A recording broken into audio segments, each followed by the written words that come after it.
دوستو، حضرت عیسیٰ علیہ السلام بنی اسرائیل میں مبعوث ہونے والے آخری نبی تھے۔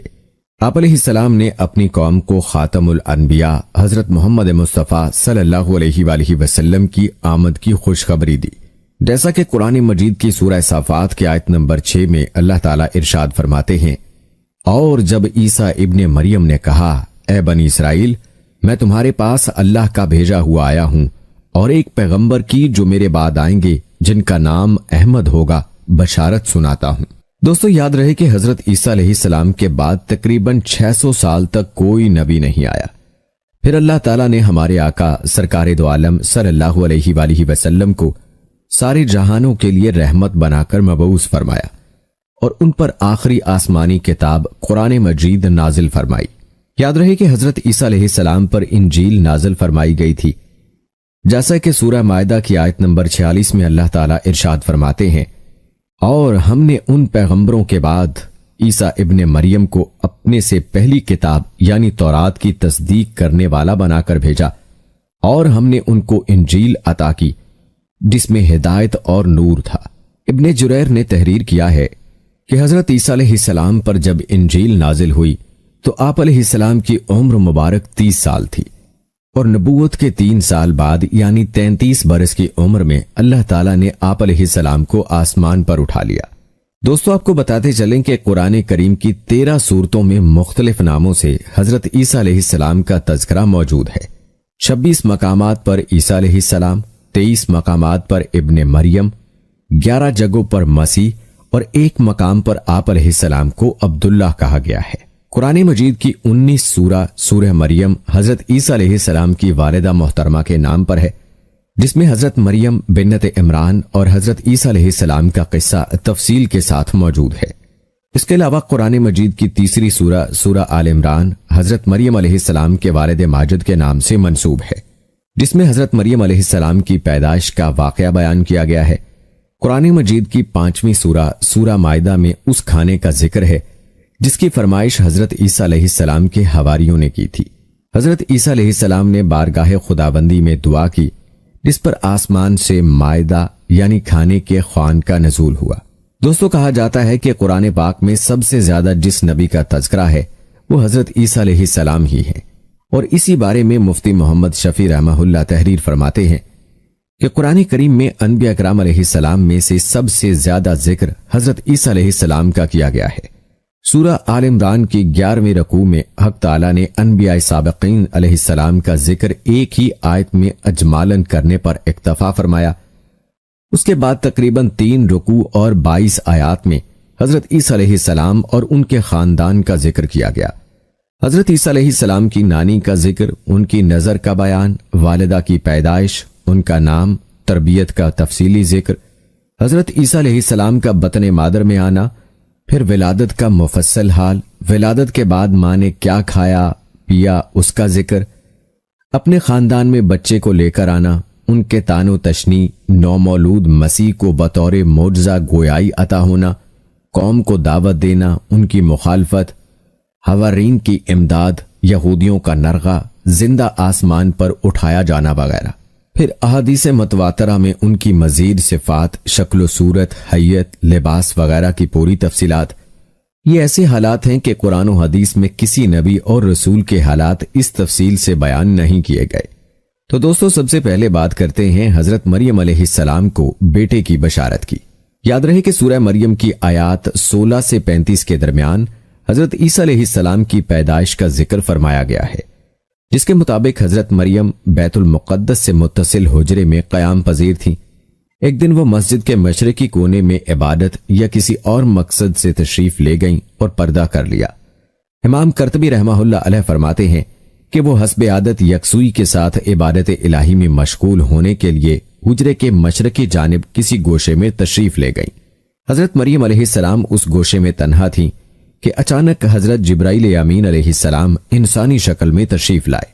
حضرت مریم علیہ السلام نے ایک اجنبی شخص کو یوں اپنے قریب دیکھا تو گھبرا گئیں اور کہنے لگیں، میں تجھ سے رحمان کی پناہ مانگتی ہوں، اگر تو اللہ سے ڈرتا ہے تو یہاں سے چلا جا۔ حضرت جبرائیل علیہ السلام نے فرمایا، تم مجھ سے ڈرو نہیں، میں تو پروردگار کا بھیجا ہوا فرشتہ ہوں اور تمہیں ایک پاکیزہ بیٹا دینے کی خوشخبری لے کر آیا ہوں۔ حضرت مریم علیہ السلام نہایت حیران اور پریشان ہوئی اور تعجب سے فرمایا، بھلا میرے ہاں بچہ کیسے ہو سکتا ہے؟ مجھے تو کسی انسان نے ہاتھ تک نہیں لگایا اور نہ ہی میں بدکار ہوں۔ حضرت جبرائیل علیہ السلام نے فرمایا، ہاں بات تو یہی ہے، لیکن اللہ تعالیٰ فرماتے ہیں کہ یہ میرے لیے بہت آسان ہے اور ہم اسے اپنی قدرت تخلیق کے لیے نشانی بنانا چاہتے ہیں۔ اس سے قبل ہم نے تمہارے باپ آدم علیہ السلام کو مرد اور عورت کے بغیر اور تمہاری ماں حوا کو صرف مرد سے پیدا کیا، اور اب عیسیٰ علیہ السلام کو پیدا کر کے چوتھی شکل میں بھی پیدا کرنے پر اپنی قدرت کا اظہار کرنا چاہتے ہیں، اور وہ ہے صرف بغیر مرد کے پیدا کرنا۔ دوستو، دراصل اللہ تعالیٰ تو قادر مطلق ہیں، وہ جب جہاں اور جس طرح چاہیں پیدا کر سکتے ہیں۔ وہ بے جان چیز سے جاندار کو پیدا کر سکتے ہیں اور جاندار سے بے جان۔ دوستو، یہ تھی حضرت مریم علیہ السلام کو بیٹے کی خوشخبری۔ اب بات کرتے ہیں حضرت عیسیٰ علیہ السلام کی پیدائش کی۔ کہتے ہیں کہ بیٹے کی بشارت کے بعد حضرت جبرائیل علیہ السلام نے آپ علیہ السلام پر پھونک ماری اور وہاں سے چلے گئے۔ کچھ دنوں کے بعد حضرت مریم علیہ السلام کو بچے کی پیدائش کے آثار محسوس ہونے لگے۔ جیسے جیسے پیدائش کے دن قریب آتے جا رہے تھے، آپ علیہ السلام کی پریشانی میں بھی اضافہ ہوتا چلا جا رہا تھا۔ جب پیدائش کا وقت قریب آیا تو آپ علیہ السلام لوگوں کے خوف سے بیت المقدس سے تقریباً 9 میل دور جنگل کی جانب ایک پہاڑی کوہ سرات کی جانب چلی گئیں۔ یہی وہ جگہ ہے جو بعد میں بیت اللحم کہلائی۔ جب درد ذہ شروع ہوا تو آپ علیہ السلام ایک کھجور کے درخت سے ٹیک لگا کر بیٹھ گئیں۔ زچگی کی تکلیف کی شدت اور دنیا والوں کے خوف نے آبدیدہ کر دیا۔ کہنے لگیں، کاش میں اس سے پہلے ہی مر گئی ہوتی اور لوگوں کی یاد سے بھی بھولی بسری ہو جاتی۔ علماء فرماتے ہیں کہ انہوں نے موت کی آرزو اس لیے کی کہ وہ عزیز و اقارب، خاندان، برادری اور لوگوں کو کس طرح مطمئن کر سکیں گی، جبکہ کوئی ان کی صداقت کی تصدیق کرنے والا بھی نہیں۔ ان کی شہرت ایک نیک، پارسا اور زاہدہ کے طور پر تھی، لہذا ان کے لیے یہ تصور ہی بڑا روح فرسا اور تکلیف دہ تھا کہ لوگ انہیں بدکار سمجھے۔ دوستو، کہتے ہیں کہ ابھی حضرت مریم علیہ السلام انجانے اندیشوں اور وسوسوں میں گھری ہوئی تھی کہ حضرت جبرائیل علیہ السلام نے وادی کے نیچے سے آواز دی، اے مریم، پریشان نہ ہو، تمہارے پروردگار نے تمہارے قدموں تلے ایک چشمہ جاری کر دیا ہے، اور ذرا اس کھجور کے درخت کو ہلاؤ، دیکھو یہ تمہارے سامنے تر و تازہ کھجوریں گرا دے گا۔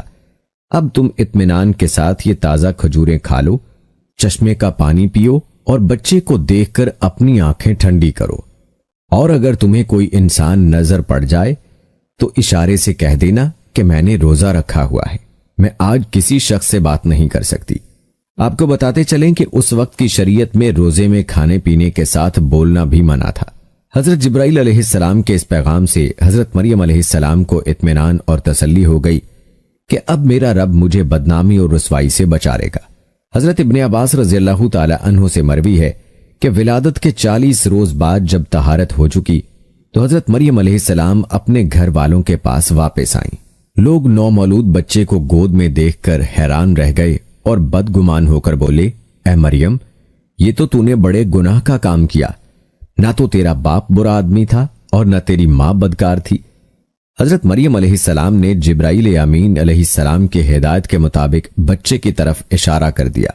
روایت میں ہے کہ جب خاندان نے حضرت مریم علیہ السلام کو ملامت کرنا شروع کیا تو اس وقت حضرت عیسیٰ علیہ السلام دودھ پی رہے تھے۔ جب انہوں نے لوگوں کی ملامت بھری باتیں سنی تو دودھ پینا چھوڑ دیا اور اپنی بائیں کروٹ پر سہارا لے کر ان کی جانب متوجہ ہوئے اور انگشت شہادت سے اشارہ کرتے ہوئے فرمایا، انی عبداللہ، یعنی میں اللہ کا بندہ ہوں، اور پھر اللہ کی طرف سے نبوت اور کتاب ملنے کی خبر دی۔ اس کے بعد فرمایا، اللہ نے مجھے نماز اور زکوٰۃ کا پابند بنایا، اور جب تک میں زندہ ہوں مجھے اپنی والدہ کا حق ادا کرنے والا بنایا، اور مجھ کو سرکش اور بدبخت نہیں بنایا، اور اللہ کی سلامتی ہے مجھ پر جب میں پیدا ہوا، جب میں مروں گا اور جب دوبارہ زندہ کر کے اٹھایا جاؤں گا۔ کہتے ہیں کہ لوگوں نے جب نومولود بچے کے منہ سے یہ الفاظ سنے تو حیرت زدہ رہ گئے، اور انہیں یقین ہو گیا کہ بی بی مریم علیہ السلام پاک دامن ہے اور یہ بچہ اللہ کا برگزیدہ بندہ ہے۔ اس واقعے کے بعد خاندان اور بنی اسرائیل کے سمجھدار لوگ دونوں کی بڑی عزت کرنے لگے اور انہیں خیر و برکت کا باعث سمجھنے لگے۔ دوستو یہاں آپ کو مختصراً حضرت عیسیٰ علیہ السلام کی پیدائش کے مقام کے بارے میں بتاتے ہیں۔ یاد رہے کہ جودیا کے پہاڑوں میں واقع بیت اللحم فلسطین کا ایک بہت بڑا گاؤں ہے جو سطح سمندر سے 800 میٹر کی بلندی پر واقع ہے۔ بیت اللحم کے جنوب میں چند میل کی مسافت پر کوہ سرات یعنی کوہ سعیر کے دامن میں وہ تاریخی مقام ہے جہاں حضرت عیسیٰ علیہ السلام پیدا ہوئے۔ اس غار سے متصل کونے میں ایک پتھر نصب ہے جس میں ایک گول سوراخ ہے۔ بتایا جاتا ہے کہ اس جگہ کھجور کا وہ درخت تھا جس کے متعلق قرآن مجید میں ذکر ہے کہ اے مریم اسے ہلاؤ تو کھجوریں گریں گی۔ دوستو اب بات کرتے ہیں آپ علیہ السلام کے حلیہ مبارک کی۔ حضرت ابو ہریرہ رضی اللہ تعالی عنہ سے روایت ہے کہ رسول اکرم صلی اللہ علیہ وآلہ وسلم نے فرمایا، جس رات مجھے آسمانوں پر لے جایا گیا تو میں نے حضرت موسیٰ علیہ السلام سے ملاقات کی۔ وہ متحرک اور جوش و جذبات والے تھے۔ ان کے بال کچھ گھنگریالے تھے، گویا قبیلے کے لوگوں میں سے ہوں۔ میں نے حضرت عیسیٰ علیہ السلام سے ملاقات کی۔ وہ درمیانے قد، سرخ و سفید چہرے والے تھے اور یوں لگ رہے تھے گویا غسل خانے سے نہا کر نکلے ہوں۔ حضرت ابراہیم علیہ السلام کو دیکھا اور میں ان کی اولاد میں سے سب سے زیادہ ان سے مشابہ ہوں۔ مسند احمد میں حضرت ابو ہریرہ رضی اللہ تعالی عنہ سے مروی ہے کہ رسول اکرم صلی اللہ علیہ وآلہ وسلم نے فرمایا، دنیا و آخرت میں عیسیٰ ابن مریم علیہ السلام سے سب سے زیادہ قریب تر میں ہوں، کیونکہ ہم دونوں کے درمیان کوئی اور نبی نہیں۔ جب وہ اتریں گے تم انہیں دیکھو تو پہچان لینا، درمیانے قد کے حامل، مائل بسرخی و سپیدی، بھرے جسم والے ہیں، گویا سر سے پانی ٹپک رہا ہے۔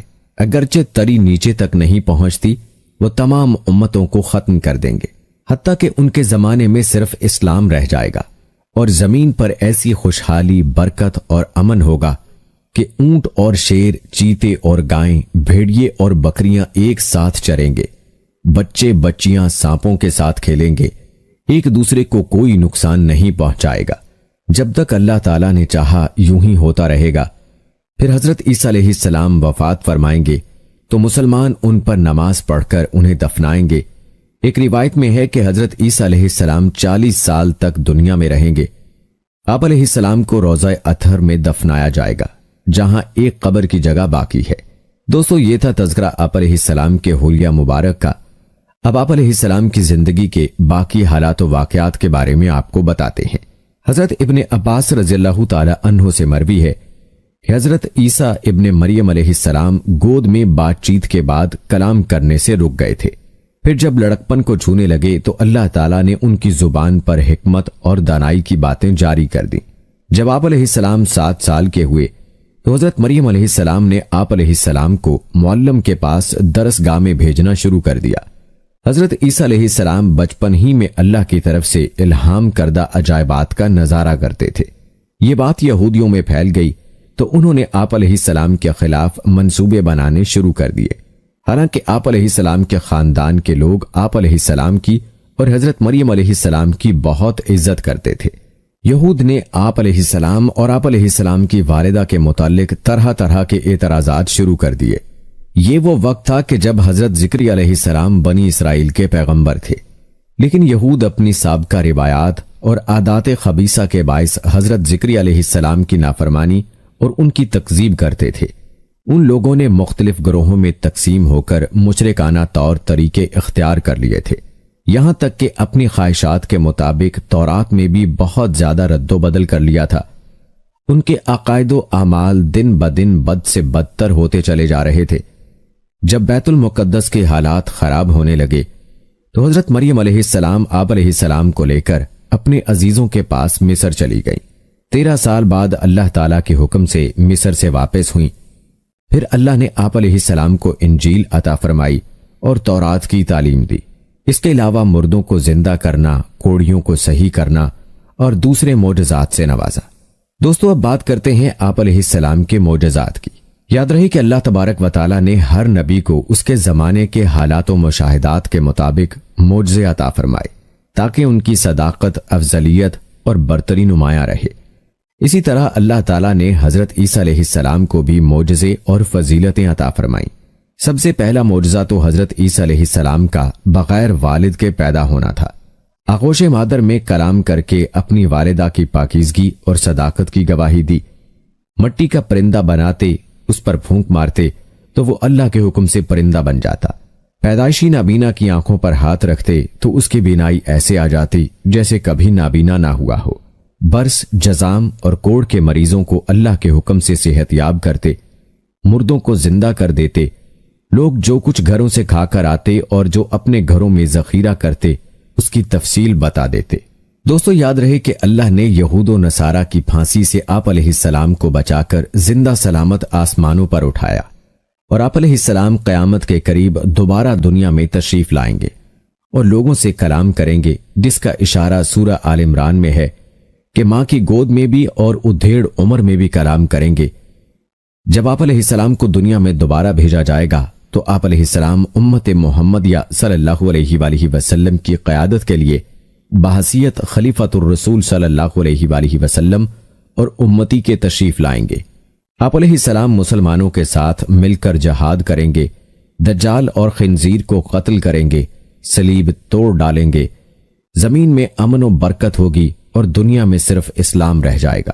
دوستو کہا جاتا ہے کہ حضرت عیسیٰ علیہ السلام کا کوئی گھر تھا اور نہ ہی بیوی بچے۔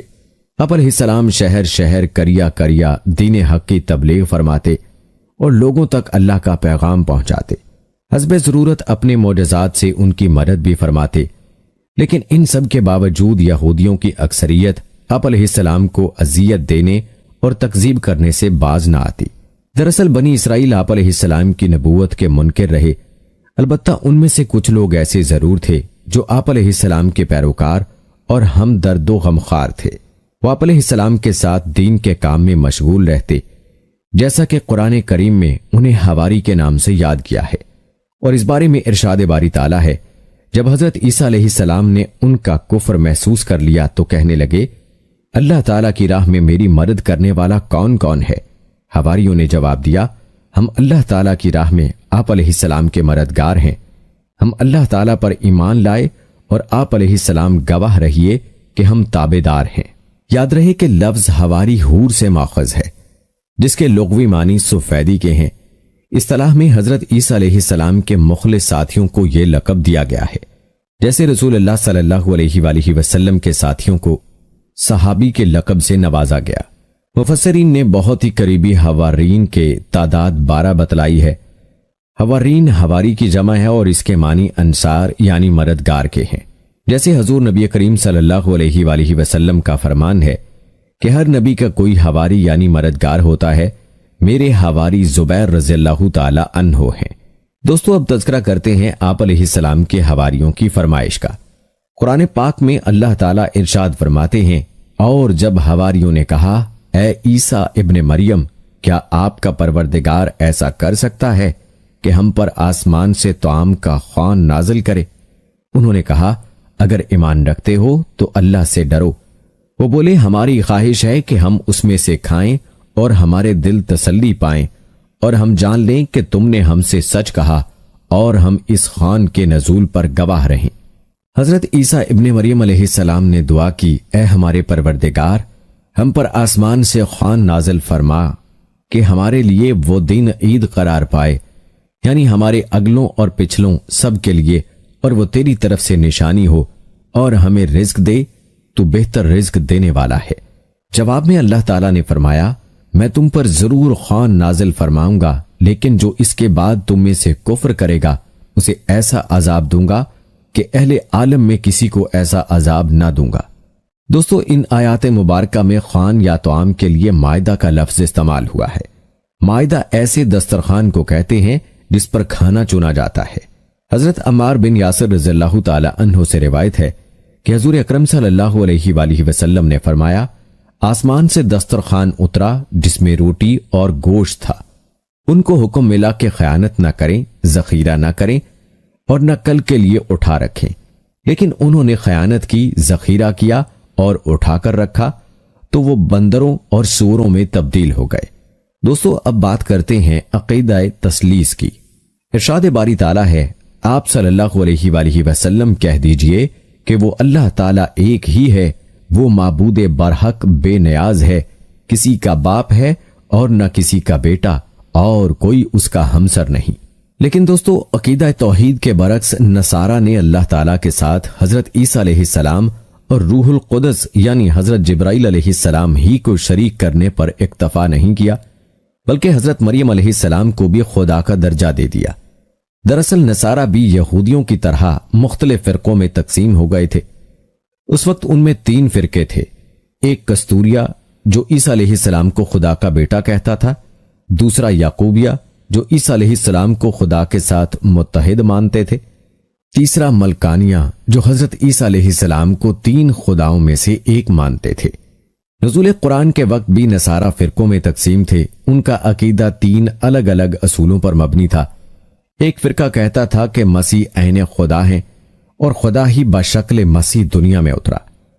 دوسرے فرقہ کا کہنا تھا کہ مسیح ابن اللہ ہے، اور تیسرا فرقہ دعویٰ کرتا تھا کہ وحدت کا راز 3 میں پوشیدہ ہے، یعنی باپ، بیٹا اور مریم علیہ السلام۔ اس جماعت میں بھی 2 گروہ تھے۔ دوسرا گروہ حضرت مریم علیہ السلام کی جگہ روح القدس کو شامل کرتا تھا، غرض وہ حضرت مسیح علیہ السلام کو ثالث ثلاثہ تسلیم کرتے تھے۔ دوستو اللہ تعالیٰ نے قرآن کریم میں فرمایا، اے اہل کتاب، اپنے دین میں حد سے نہ بڑھو اور اللہ کے بارے میں حق کے سوا کچھ نہ کہو۔ مسیح مریم علیہ السلام کے بیٹے، اللہ کے رسول اور اس کا کلمہ تھے، اور 3 خدا کہنے سے باز آ جاؤ، یہی تمہارے لیے بہتر ہے۔ اللہ ہی معبود واحد ہے اور اس سے پاک ہے کہ اس کی اولاد ہو۔ جو کچھ زمین آسمانوں میں ہے سب اسی کا ہے اور اللہ کارساز ہے۔ سورہ مائدہ میں ارشاد ہے، یقیناً وہ لوگ کافر ہو گئے جنہوں نے کہا مسیح بن مریم ہی اللہ ہے۔ اسی طرح ارشاد باری تعالیٰ ہے، آپ صلی اللہ علیہ وآلہ وسلم کہہ دیجئے کہ اگر اللہ تعالیٰ مسیح، ان کی والدہ اور روئے زمین کے سب لوگوں کو ہلاک کرنا چاہے تو کون ہے جو اللہ تعالیٰ پر کچھ اختیار رکھتا ہو۔ سورہ مریم میں اللہ تعالیٰ ایسا کہنے والوں کو عذاب الہی یاد کرواتے ہوئے فرماتے ہیں اور کہتے ہیں کہ اللہ بیٹا رکھتا ہے، تم بہت بری بات زبان پر لاتے ہو۔ قریب ہے کہ اس افطرا سے آسمان پھٹ جائیں اور زمین شک ہو جائے اور پہاڑ ریزہ ریزہ ہو جائیں کہ وہ اللہ کی اولاد ثابت کرنے بیٹھے ہیں، اور اللہ کو شایان شان نہیں کہ کسی کو بیٹا بنائے۔ دوستو یاد رہے کہ حضرت عیسیٰ علیہ السلام یہود و نصارہ کے بھٹکے ہوئے لوگوں کو توحید حق کی تعلیم دیتے رہے اور انہیں واضح نصیحت فرماتے رہے، لیکن یہودیوں نے نہ صرف ان کی تکذیب کی بلکہ مسلسل اہانت بھی کرتے رہے۔ حضرت عیسیٰ علیہ السلام کی نبوت کو 3 سال ہی کا عرصہ گزرا تھا کہ بنی اسرائیل نے آپ علیہ السلام کو اپنے لیے بڑی رکاوٹ سمجھتے ہوئے قتل کا منصوبہ بنا لیا، جیسا کہ سورہ آل عمران کی آیت نمبر 54 میں اللہ تعالیٰ فرماتے ہیں، اور کافروں نے مکر کیا اور اللہ تعالیٰ نے بھی خفیہ تدبیر کی، اور اللہ تعالیٰ سب خفیہ تدبیر کرنے والوں سے بہتر ہے۔ یاد رہے کہ حضرت عیسیٰ علیہ السلام کے زمانے میں شام کا علاقہ رومیوں کے زیر نگین تھا۔ یہاں ان کی طرف سے جو حکمران مقرر تھا وہ کافر تھا۔ یہودیوں نے حضرت عیسیٰ علیہ السلام کے خلاف اس کے کان بھر دیے، چنانچہ اس نے یہودیوں کے مطالبے پر حضرت عیسیٰ علیہ السلام کو سولی دینے کا فیصلہ کر لیا، لیکن اللہ تعالیٰ نے انہیں بحفاظت آسمان پر اٹھا لیا اور ان کی جگہ ان کے ہم شکل کو سولی دے دی گئی۔ تاہم وہ یہی سمجھتے رہے کہ انہوں نے مسیح ابن مریم کو سولی پر لٹکایا۔ دوستو اللہ تعالیٰ کا ارشاد ہے، اور یہ کہنے کے سبب کہ ہم نے مریم کے بیٹے عیسیٰ مسیح علیہ السلام کو جو اللہ کے پیغمبر تھے قتل کر دیا ہے، حالانکہ انہوں نے عیسیٰ علیہ السلام کو قتل کیا اور نہ ہی سولی پر چڑھایا، بلکہ ان کے لیے ان یعنی عیسیٰ علیہ السلام کا مشابہ بنا دیا گیا تھا۔ جو لوگ ان کے بارے میں اختلاف کرتے ہیں وہ ان کے حال سے شک میں پڑے ہوئے ہیں، اور پیروی زن کے سوا ان کو اس کا مطلق علم نہیں، اور انہوں نے عیسیٰ علیہ السلام کو یقیناً قتل نہیں کیا، بلکہ اللہ نے ان کو اپنی طرف اٹھا لیا، اور اللہ غالب اور حکمت والا ہے۔ حضرت ضحاک رحمہ اللہ علیہ فرماتے ہیں کہ قصہ یوں پیش آیا کہ جب یہودیوں نے حضرت مسیح علیہ السلام کے قتل کا ارادہ کیا تو آپ علیہ السلام کے حواری ایک جگہ جمع ہو گئے۔ حضرت مسیح علیہ السلام بھی ان کے پاس تشریف لے آئے۔ ابلیس نے یہود کے اس دستے کو جو آپ علیہ السلام کے قتل کے لیے تیار کھڑا تھا حضرت عیسیٰ علیہ السلام کا پتہ بتایا۔ اس طرح 4000 افراد نے مکان کا محاصرہ کر لیا۔ حضرت عیسیٰ علیہ السلام نے اپنے حوارین سے فرمایا، تم میں سے کوئی شخص اس کے لیے آمادہ ہے کہ وہ باہر نکلے اور اسے قتل کر دیا جائے اور پھر جنت میں وہ میرے ساتھ ہو؟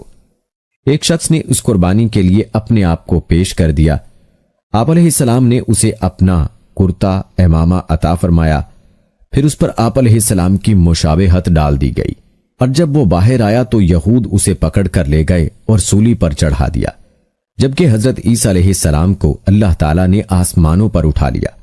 اور دوستو، اب تذکرہ کرتے ہیں قیامت سے پہلے دوبارہ آپ علیہ السلام کے نزول کا۔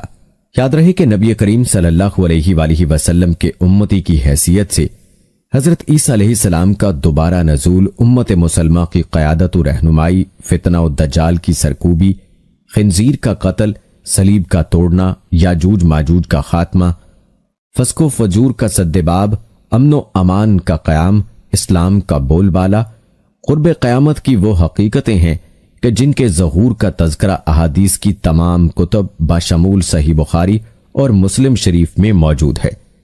امام ابن کثیر رحمہ اللہ علیہ فرماتے ہیں کہ ان احادیث کے راویان میں حضرت ابو ہریرہ رضی اللہ تعالی عنہ، حضرت عبداللہ بن مسعود رضی اللہ تعالی عنہ سمیت دیگر صحابہ کرام شامل ہیں۔ ان احادیث میں آپ علیہ السلام کے نزول کی تفصیل اور جگہ کا بیان ہے۔ آپ علیہ السلام دمشق میں منارہ شرقیہ کے پاس اس وقت اتریں گے جب فجر کی نماز کے لیے اقامت ہو رہی ہوگی۔ کہا جاتا ہے کہ ان کے دور میں سب مسلمان ہو جائیں گے، دجال کا قتل بھی آپ علیہ السلام کے ہاتھوں ہوگا، اور یاجوج ماجوج کا ظہور و فساد بھی آپ علیہ السلام کی موجودگی میں ہوگا۔ بالآخر آپ ہی کی بد دعا سے ان کی ہلاکت ہوگی، جیسا کہ حضور نبی کریم صلی اللہ علیہ وآلہ وسلم نے فرمایا، قسم ہے اس ذات کی جس کے ہاتھ میں میری جان ہے، ضرور ایک وقت آئے گا کہ تم میں ابن مریم حاکم و عادل بن کر نازل ہوں گے، وہ صلیب توڑ دیں گے، خنزیر کو قتل کر دیں گے، جزیہ اٹھا دیں گے، اور مال کی اتنی محتاط ہو جائے گی کہ کوئی اسے قبول کرنے والا نہیں ہوگا، یعنی صدقہ اور خیرات لینے والا کوئی نہیں ہوگا، حتیٰ کہ ایک سجدہ دنیا و ما فیہا سے بہتر ہوگا۔ دوستو، آپ کو بتاتے چلیں کہ سورہ آل عمران کی آیت نمبر 55 میں اللہ عز و جل نے اپنے رسول حضرت عیسیٰ علیہ السلام سے 5 وعدے فرمائے۔